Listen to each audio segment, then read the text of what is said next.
ఏంటి వెంకటేశ్వర స్వామికి సంవత్సరంలో ఒక్కరోజొచ్చి సూర్యుడు పూజ చేస్తారంటే మీరు నమ్ముతారా? అవును. ఈ ఆలయంలో అయితే ఏకంగా సంవత్సరంలో ఒకసారి వచ్చి సూర్య భగవానుడే పూజ చేస్తాడు. అదే కాకుండా ఈ స్తంభానికైతే ఏకంగా 500 స్తంభాలైతే చెక్కేశారనమాట శిల్ప రూపంలో. చూస్తున్నారు కదా! లెక్క పెట్టాలంటే ఖచ్చితంగా 5,000 స్తంభాలుంటాయన్నమాట. ఈ రథంలో నుంచే సాక్షాత్తు సూర్యభగవానుడి కిరణాలైతే ఆ గర్భగుడిలోకైతే పడతాయి. ఇక్కడ ఉన్న శిల్ప సంపద చూడ్డానికైతే 2 కళ్ళు చాలవు. ఎందుకంటే ఆ రామాయణం పుస్తక రూపంలో కాకుండా శిల్ప రూపంలో ఉన్న ఏకైక దేవాలయం అయితే ఇది చింతల వెంకటేశ్వర దేవాలయం మాత్రమే.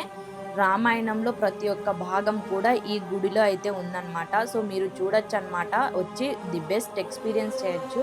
చూస్తున్నారు కదా! ఎంత బావుందో ఈ ఆలయం ఆర్కిటెక్చర్ అయితే చాలా బావుంది. చాలా పీస్‌ఫుల్‌గా ఉంటుంది. అండ్ ఈ ఆలయం గురించి ఇంకొక రహస్యం ఏమిటంటే స్వామివారు చింతతూరులో నుంచి వచ్చుంటారనమాట. అందుకే ఈ గుడికి చింతల వెంకటేశ్వర స్వామి దేవాలయం అని పేరొచ్చింది. దీనిని 15-16వ శతాబ్దం మధ్యలో గుడి అయితే శ్రీకృష్ణదేవరాయలు గారు కట్టించారనమాట. విజయనగర సామ్రాజ్యపు రాజనమాట. ఇక్కడి నుంచే సూర్యకిరణాలైతే ఆ గర్భగుడిలోకి పడతాయన్నమాట. ఇలాంటి హిస్టారికల్ ఫ్యాక్ట్స్ కోసమైతే ముస్లిం అమ్మాయి విత్ కాదర్‌ని ఫాలో చేసి ఎళ్ళండి. బాయ్.